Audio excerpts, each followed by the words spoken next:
तीन जादुई घड़े का घर। बहुत साल पहले नागपुर करके एक गांव था। उस गांव में तीन दोस्त रहा करते थे। उनके नाम था विमल, कमल और कुणाल। तीनों दोस्त उनके पत्नी और बेटों के साथ अगल बगल में ही रहते थे।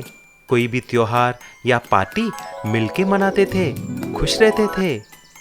एक दिन तीनों के बेटे चिन्ना, मुन्ना और कन्ना मिलकर एक तालाब में तैरने के लिए गए। तभी एक पत्ते पर तैरता हुआ एक लिलीपुट आता है।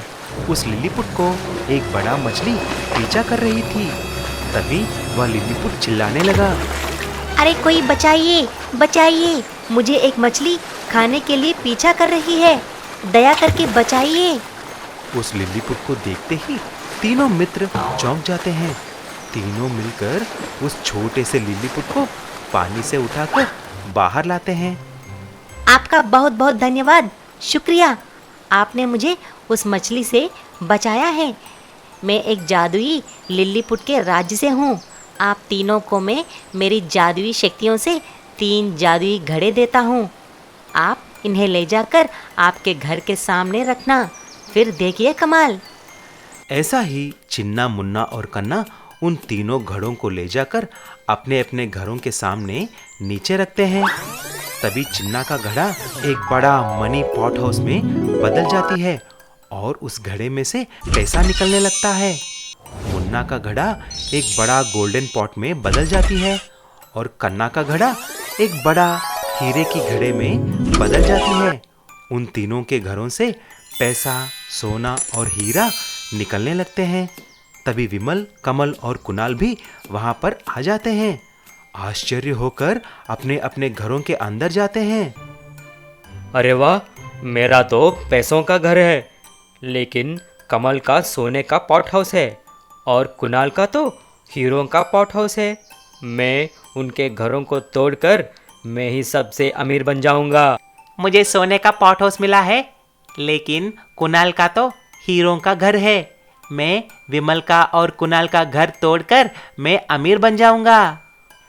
मैं ही इन तीनों से अमीर हूँ इस हीरो के घर के साथ, लेकिन अगर मैं उन दोनों का घर तोड़ दूँ तो मुझसे अमीर कोई नहीं होगा। ऐसा लालच के साथ उस रात को तीनों बड़े बड़े हथौड़े पकड़कर एक दूसरे के पॉट हाउस को तोड़ डालते हैं। तीनों का जादुई पॉट हाउस बर्बाद हो जाते हैं। तभी उनके बीवी और बच्चे आकर उन्हें बुरी तरह से डांटने लगते हैं। विमल, कमल और कुणाल अपने किए हुए काम पर पछताने लगते हैं। यार, हमने लालची और दुर्बुद्धि के साथ ये काम किया है। आज से हमको ऐसा नहीं रहना चाहिए। ऐसा तीनों वादा करके तब से अच्छे दोस्त की तरह रहने लगते हैं। जलंधर नाम के एक गांव में गोपन्ना नाम का एक व्यक्ति अपने बीवी और बच्चों के साथ रहता था। वह एक ट्रेन ड्राइवर था, सरकारी नौकरी करता था। उसे पैसे अच्छे मिलते थे, लेकिन वह अपने दादाजी के किया हुआ एक कर्जे का ब्याज हर महीने सोनू सेठ को भरता था। जितना भी तनख्वाह मिलता था वह सब ले जाकर सोनू सेठ को देता था। इसीलिए वह खुश नहीं था। सोनू सेठ, मैं अपने दादाजी का किया हुआ कर्जा 20 साल से भर रहा हूँ, लेकिन आपके यहाँ तो कर्जा खत्म ही नहीं हो रही है। ये नाइंसाफ़ी है। गोपन्ना, अगर तुम्हारे जिंदगी भर भी ब्याज चुकाएगा तब भी कर्जा खत्म नहीं होगा। ऐसा ही तुम्हारा बेटा मेरे बेटे को, तुम्हारा पोता मेरे पोते को ब्याज भरना है, बस। सोनू सेठ ऐसा बोलते ही गोपन्ना पैसे देकर वहां से चला जाता है। एक रात को जब वह ट्रेन चला रहा था तो वह देखा कि पटरी पर कुछ चमक रहा था। तुरंत उसने ट्रेन रोककर वहां जाकर देखा तो वह दंग रह गया। वहां पर एक राक्षस था। अरे भाई, मुझे बचा लो। एक मायावी चुड़ैल ने मुझे एक जादुई रस्सी से इस ट्रैक पे बांध दिया है। कृपा करके मुझे यहाँ से निकाल दो। तुरंत गोपन्ना उस राक्षस को रस्सी काट कर निकालता है। तुम्हारा लाख लाख शुक्र है, इतने रात के अंधेरे में भी तुमने मुझे देख लिया। तुम कमाल के ड्राइवर हो। बोलो, तुम्हें क्या चाहिए? मैं एक मामूली सा ट्रेन ड्राइवर हूँ, मैं क्या मांग सकता। जो कुछ भी देना है तुम ही बोलो राक्षस। मैं समुद्र के नीचे रहने वाला एक मायावी जगह से हूँ। हमें समुद्र के बीच एक टापू से दूसरे टापू को सोना हीरे ले जाने के लिए एक तुम्हारे जैसा अच्छा ट्रेन ड्राइवर चाहिए। अगर तुमने ये काम कर दी तो हम तुम्हें हर महीना 1 किलो सोना और 10 हीरे देंगे। बोलो, कर सकोगे ये काम? हाँ ज़रूर। ऐसा गोपन्ना सरकारी नौकरी छोड़ के उस राक्षस के साथ पानी के नीचे ऑक्सीजन सिलेंडर लगाकर चला जाता है।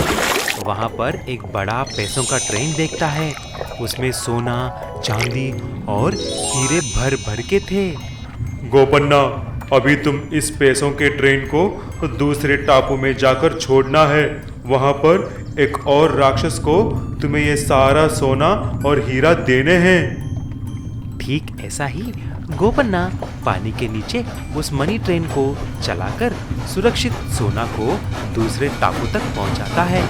वहां का राक्षस खुश होकर 1 किलो सोना और 10 हीरे देता है। गोपन्ना खुशी खुशी अपने घर आकर उन सोना और हीरों को बेचकर सेठ का पूरा कर्जा चुका देता है। ये देखकर सेठ चौंक जाता है। ये लीजिए सेठ जी, आज से तुमसे मेरी कोई ताल्लुक नहीं। ऐसा ब्याज के रूप में लोगों को तंग करना छोड़ दो। ऐसा गोपन्ना पानी के नीचे मनी ट्रेन को चलाकर हर महीना 1 किलो सोना और 10 हीरे के साथ खुशी खुशी से जीने लगा। सोने का बैक घर। ये कुछ दिनों की पहले की बात थी। बीकानेर के एक गांव में एक अनाथ आश्रम था। उस आश्रम में विक्रम नाम का एक आदमी बाकी के बच्चों के साथ रहता था। वह कॉलेज में पढ़ता था। पैसों के लिए वह सुबह दूध का पैकेट्स और न्यूज़पेपर डालता था। विक्रम बहुत मेहनत करके अपने कमाए हुए पैसों में से कुछ पैसे उस अनाथाश्रम को चलाने के लिए देता था। तभी उसका मैनेजर लक्ष्मी ऐसी बोली, बेटा तुम कमाल के हो। तुम अच्छी तरह पढ़ते हो और खूब मेहनत करके तुम्हारे अनाथ भाइयों और बहनों को और अनाथ आश्रम को चलाने के लिए मदद करते हो। तुमको हमेशा भला ही होगा बेटा। ऐसा मत बोलिए माँ जी, ये मेरा कर्तव्य है। ये बच्चे भी मेरे जैसे अनाथ हैं। ये सब मेरे सगे भाई बहन जैसे हैं। विक्रम जिस कॉलेज में पढ़ता था उसमें लकी करके एक धनवान का बेटा भी पढ़ता था। लकी हमेशा विक्रम का हंसी उड़ाता था। किसी न किसी बात पे विक्रम का अपमान करता था, क्योंकि विक्रम हमेशा लकी से भी अच्छे मार्क्स लाता था। देखो देखो, इस गांव का गरीब भिखारी आ गया। क्यों रे विक्रम, मेरा बाइक चाहिए क्या?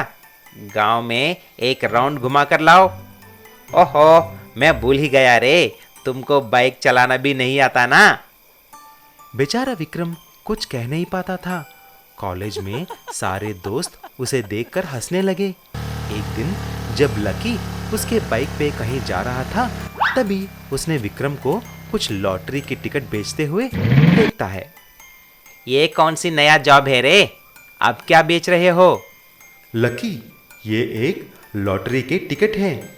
इसका पहला इनाम एक सोने का बाइक है। चाहे तो तुम भी एक टिकट खरीदो। हाँ, क्या लॉटरी?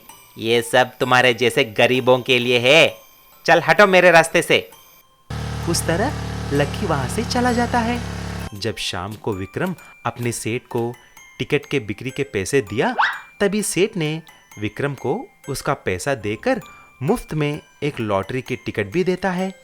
अगले दिन जब पेपर में लॉटरी के रिजल्ट्स देखा तो विक्रम चौंक जाता है। विक्रम को ही पहला इनाम सोने का बाइक लॉटरी में मिल जाती है। तभी उस कंपनी वाले गोल्डन बाइक को लेकर अनाथ आश्रम पहुंच जाते हैं। तभी उस आश्रम के मैनेजर लक्ष्मी ने बोली, देखा बेटा, तुम्हारा नेक दिल का इनाम। अब तुम बहुत ही धनवान हो गए हो। तुम यहाँ से जल्दी ही जा सकते हो। हाँ माँ जी, लेकिन मैं आपको और अनाथ आश्रम को छोड़ के कहीं नहीं जाऊंगा। तुरंत विक्रम लकी को फोन करता है। बात सुनते ही लकी जल्दी से वहां आ जाता है। लकी, ये देखो यार, मेरा सोने का बाइक। इससे मुझे कुछ नहीं करना है। ये 2 करोड़ की है। बोलो, अगर तुम चाहो तो ये तुम्हारा हो सकता है। तुम सही कह रहे हो यार, तुम यही रुको, मैं अभी पैसे लाकर तुमसे ये बाइक खरीदूंगा। ऐसा लकी तुरंत जाकर 2 करोड़ लाकर उस सोने के बाइक को खरीद लेता है। विक्रम उन पैसों से अनाथ आश्रम के लिए एक नया बिल्डिंग बनाता है और जो कुछ भी पैसे बचे वह मैनेजर लक्ष्मी को देकर आश्रम को अच्छी तरह से चलाने के लिए बोलता है।